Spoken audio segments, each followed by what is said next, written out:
Here's your First Warn weather forecast first. Sponsored by Anderson Collision Center.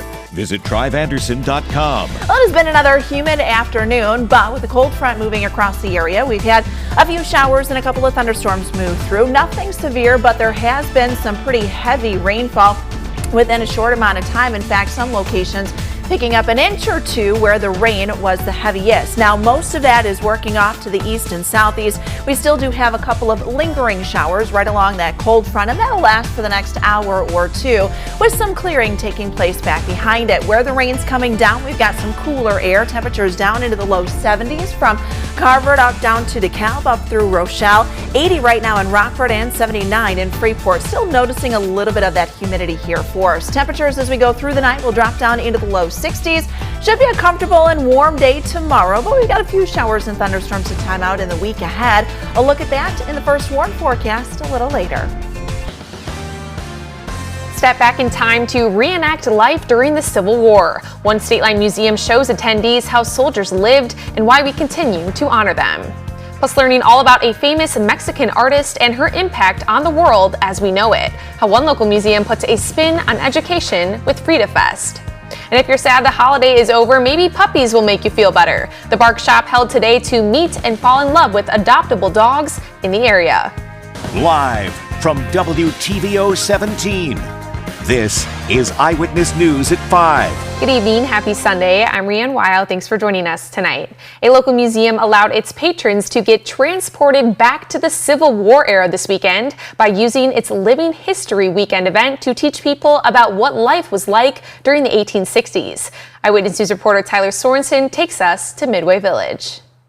Rockford's Midway Village Museum took guests back in time to show them what life was like during the Civil War. The weekend is a living history weekend, and it's based, or it's got a theme of the Civil War or the 1860s. So this is an opportunity maybe to touch on some of the Civil War themes for the public. Each weekend, the museum holds different living history events, allowing the public to come and see what it was like to live in different eras. The first impression I usually get from people is, wow, I would love to live here, until I start explaining to them what life was like during that time and how much it would be to do your laundry, or how much work it would be to make your butter and get your loaf of bread. Not only are these weekends beneficial for the public, but they also allow the volunteers a chance to figure out what they want to do with their careers. I was looking for a job to get experience with education in particular, because I was considering going into teaching. I knew somebody who worked here, said they were hiring. I figured I enjoy history, and so I decided to start working here, and from there I've discovered how much more I love history. The weekend focuses on history, but also the fun of finding stuff you truly enjoy. It's a very exciting experience, especially when you can see on somebody's face or in the way that they react to something, just how interesting they find it, especially when they find it as interesting as you do. As well as seeing both kids and adults get their aha moment. Sometimes it's experiencing things that they've read about, but had never really put two and two together, or now the things that they read about made more sense. It's like an epiphany. It's like, oh, now I get it. It's the lights coming on, look in their eyes, you know. Reporting in Winnebago County for your home team, I'm Tyler Sorensen. The famous Mexican artist Frida was celebrated today right here at the state line. The Ethnic Heritage Museum hosted the first ever Frida Fest for guests to learn about her impact on the Mexican culture and why it's important to honor her for her work.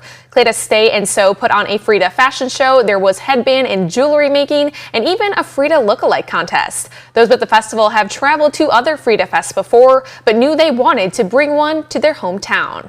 Why don't we bring something like that to Rockford? Like, instead of us traveling out, instead of us, having to go to places, it's like we have that passion and we have that vision and we have the ability here in Rockford. So it's like, why not have a Frida Fest? Why not celebrate the artists and do it in our own hometown and invite the surrounding towns? Today was the kickoff for the event. Frida Fest will run all month long. President Trump's Treasury Secretary is defending new increased work requirements for Medicaid, saying opponents must not think much of the people who rely on the program. It is a group of Democrats who unfortunately seem to think that poor people are stupid. I don't think poor people are stupid. I think they have agency, and I think to have them register twice a year for these benefits that is not a burden. The recent megabill calls for $1 trillion in healthcare cuts. Analysts say that could have a major impact on rural hospitals, which often rely on Medicaid dollars. The Trump administration says its economy will bring back manufacturing jobs, which will provide people with benefits. The deadline for President Trump's to impose tariff of up to 70% on imported goods is fast approaching. The European Union has until Wednesday to reach an agreement with the White House on the levies. On Tuesday and Wednesday, European finance ministers will be gathering for their regular meeting.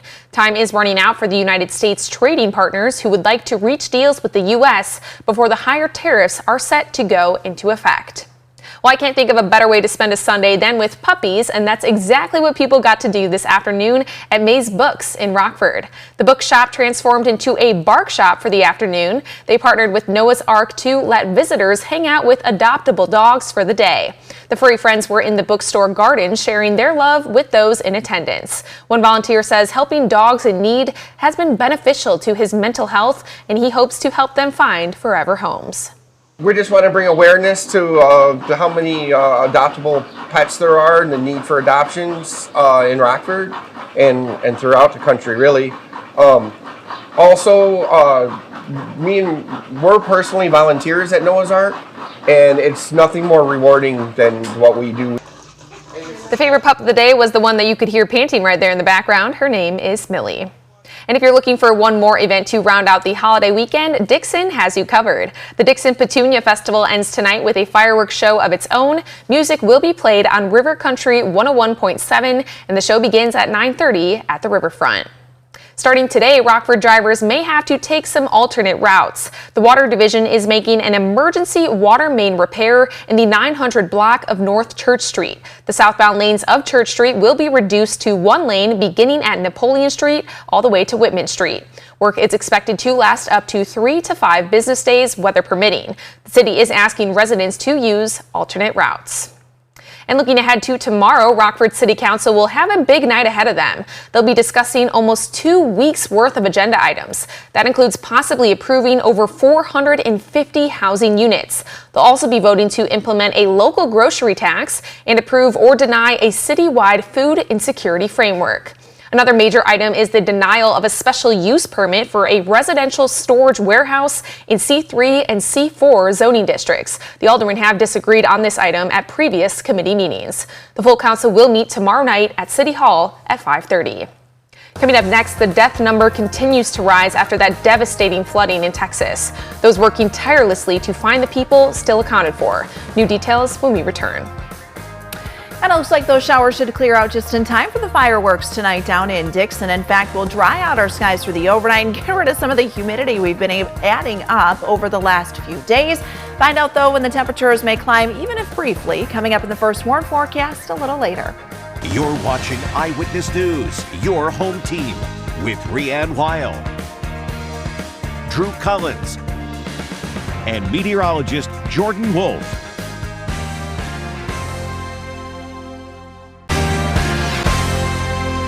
The death toll in Texas from this weekend's devastating floods continues to rise. Statewide, 70 people have died, 59 of them in Kerr County. Rescuers continue to search for those still unaccounted for, including 11 campers and 1 counselor from Camp Mystic. Here's ABC's Jim Ryan with the latest. As the search continues for those still missing in catastrophic flooding across parts of Texas, the Federal Emergency Management Agency has been activated following President Trump's major disaster declaration. The administration also has deployed the U.S. Coast Guard to assist state and local officials. My instruction to every state agency involved in this is to assume everybody who is missing is alive. And there's a need for speed because they're looking to save every last life, and we will not give up that effort. In Kerr County, flash floods have wiped out entire communities. Disaster. Disaster. It was horrible. I've been through a lot, but I haven't seen anything like that in my life. It's pretty bad. Just demolished. Campgrounds along the Guadalupe River were hard hit by flooding. Officials say several girls are still missing from Camp Mystic. They've also confirmed that the director of Heart of Hills Camp, Jane Ragsdale, is among those killed. Juliet and her husband were swept away by the floodwaters as they tried to evacuate. They held on to branches as they called 911 for help. What's been the hardest for you? When you're calling for help and There's nobody. Where are they? Rescue crews eventually pulled them to safety, but she says they didn't get adequate warning about the potential threat. City officials are sidestepping questions about the alerts. Despite TEM's warning on July 2nd and July 3rd that something like this could have happened, that the threat existed, why that information didn't get down to camps and why they weren't evacuated. Can you answer that now? That is a great question, but again, we want to make sure that we continue to focus. We still have 11 missing children that we want to get reunited with our families. Pressed further on the issue, officials ended the press conference. So far, ABC News has found nothing to indicate there were any staffing or other National Weather Service-related concerns connected to the flooding. Jim Ryan, ABC News, Kerrville, Texas. It was another muggy day with scattered storms throughout the afternoon. When we come back, Chief Meteorologist Candace King is in to preview our rain chances for the week ahead. Her full forecast is next. Now, your first warned weather forecast from Chief Meteorologist Candace King.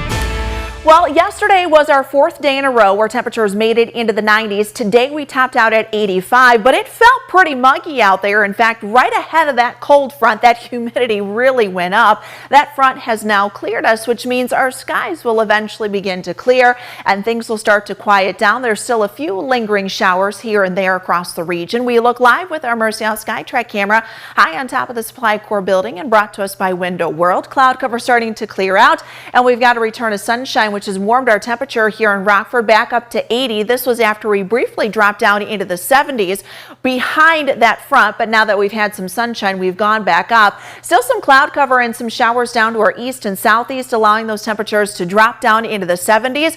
But there's also been quite a bit of rain that has come down. In fact, rainfall rates close to an inch or two per hour, and even though it hasn't rained in one particular spot for an hour or two, the rain has been very, very heavy and has added up rather quickly. When we look at our temperatures here over the last almost 2 weeks, we can really see how we've been running quite warm, and that above average trend, well, that's going to continue through the week. We're just going to see a little less in the way of humidity, but notice our temperatures climbing through those 90s the last several days. We get a break from some of that heat here coming up, and I think tomorrow is actually going to feel very comfortable. Cold front is sliding to our east and northeast, so the wind direction is shifting around to the north. We can still see a couple of showers and thunderstorms moving out just south of Chicago right now, and then a few lingering showers on the backside of that, but some drier air wrapping in, allowing our skies to clear out. So how does this pave the way for tonight and into tomorrow? Well, we'll see our skies clear. We'll see sunshine to start the day tomorrow. Winds will be light from the north. Actually, weather-wise, things will be pretty quiet. Should be a very nice Monday in store. In fact, maybe just a few clouds for the afternoon as the temperature makes it back into the low to mid 80s. We start to see a couple of systems begin to pass through in the jet stream. Nothing that is too significant, but may bring us at least some daily chances of a few showers and a couple of thunderstorms. Probably not as widespread as what we had out there today, or even some of the activity we had late yesterday afternoon and yesterday evening. But the first of which could come in Monday into Tuesday, and that's just as we get this dip in the jet stream coming through. That'll clear out Tuesday afternoon. We don't see much in the way of any big storm system coming in Wednesday, Thursday, but with the heating of the day and a little bit of moisture returning, a couple of afternoon showers and thunderstorms can't be completely ruled out. So I think it gets pretty comfortable for tonight. We're down to about 61 degrees. We're still going to hang on to a little bit of that humidity. That drier air slowly works in here tonight. Getting into tomorrow, our winds will stay from the north tomorrow afternoon, up to 83 underneath a partly cloudy sky and less humid for the day. Next 7 days look like this: 84 on Tuesday. We're back up to 85 Wednesday, Thursday. Have that slight chance for a thunderstorm or two there once we get into Wednesday, Thursday afternoon. Getting into the weekend may provide us with a better chance of at least some coverage of some showers and thunderstorms, as we've got a system, an area of low pressure that'll be passing to the north. That pulls in a little more moisture once we get into Friday, and we'll have to watch that for Saturday and Sunday as our temperatures will stay in the lower 80s. All right, thanks, Candace. Well, Drew's in next with sports. The 3rd annual Grant Park 165 is underway in Chicago. Those results coming up next.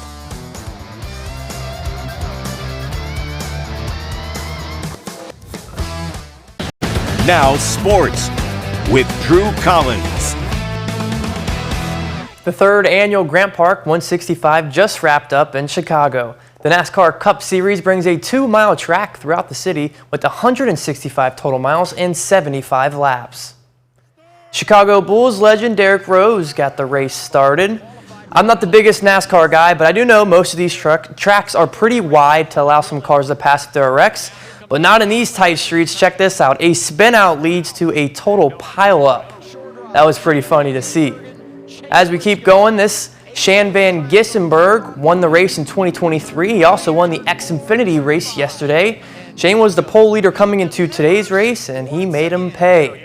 He won this one as he led with the white flag out. He held off Gibbs and Reddick for the checkered flag. That's his second time winning the Grant Park 165 in just 3 years.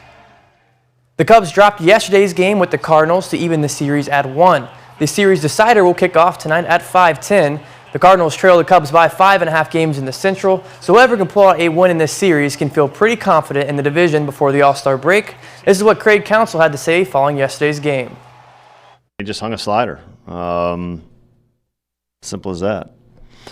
Just one of those days, you know. They've used a couple, you know, balls in play for hits and got a big swing on a pitch that Brad missed.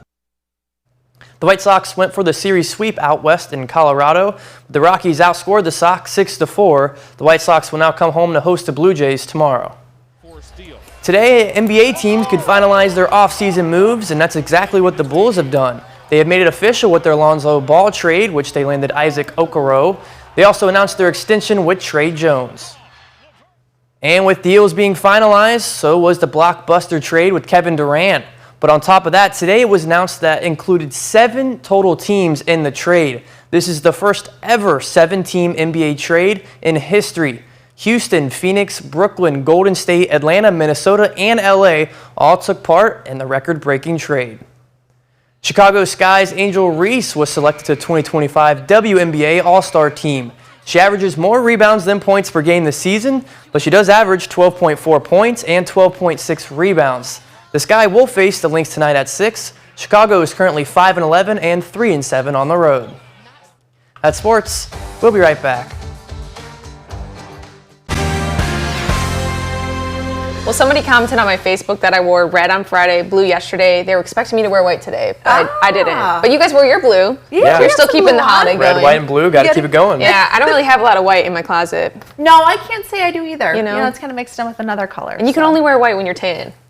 Yeah, you know I'm not very tan myself. Me so. neither. I just feel like otherwise I look washed out, you know? So under the lights, I think you would. But yeah. In this weather, I'm getting burnt, though. The other day I went outside and I was pretty burnt over the weekend. I know. It's been pretty muggy. So you've had poor Jordan out on Friday. He put on a lot of sunscreen.